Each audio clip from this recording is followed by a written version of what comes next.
In a recent interview, Department of Homeland Security, DHS, Secretary Alejandro Mayorkas addressed growing concerns about child trafficking at the U.S. southern border, asserting that while DHS is aware of such reports, responsibility for unaccompanied minors ultimately falls under the Department of Health and Human Services, HHS. ICE was also unable to account for more than 32,000 unaccompanied kids who failed to appear in court from 2019 to 2023, according to the report we read.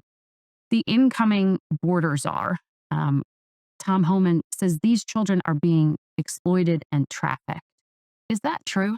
Well, we certainly, Margaret, we certainly have received reports of children being trafficked, even those as to whom we know where they are. That is outside the responsibility of the Department of Homeland Security. What we do is we turn children over within 72 hours, as the law requires, to the Department of Health and Human Services, and then HHS places those children.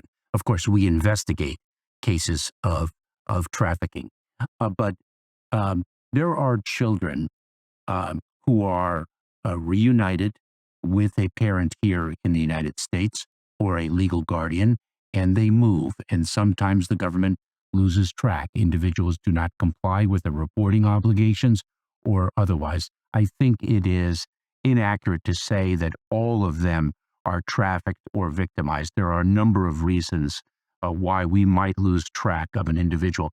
That is not necessarily specific to this administration. That has been a long-standing challenge in the immigration system. One example of why that system is so broken, why the duration of time in proceedings is unacceptably long and has to be remedied. Remember, we're dealing with a system that was last reformed in 1996. Mayorkas explained that DHS is legally required to transfer unaccompanied children to HHS within 72 hours. Once transferred, HHS oversees placing these children with sponsors or reuniting them with parents or legal guardians. However, Mayorkas acknowledged that the government sometimes loses track of these children due to non-compliance with reporting obligations or other systemic issues. I think it is inaccurate to say that all of them are trafficked or victimized, Mayorkas stated, emphasizing that this problem is not unique to the current administration but reflects long-standing flaws in the immigration system.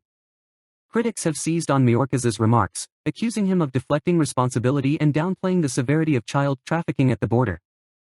Former acting IC Director Tom Homan described the situation as a preventable humanitarian crisis, arguing that the administration's policies have exacerbated vulnerabilities for migrant children. Reports from CBS News revealed that over 32,000 unaccompanied minors failed to appear in court from 2019 to 2023, raising further concerns about accountability and oversight. In one particularly troubling case, a 2-year-old unaccompanied girl was discovered at the Texas border, underscoring the ongoing risks faced by migrant children. Critics argue that the Biden administration's border policies and interagency coordination failures have contributed to these systemic issues. Calls for reforms to streamline oversight and enhance child protection measures at the border continue to grow as scrutiny of the administration's handling of this crisis intensifies.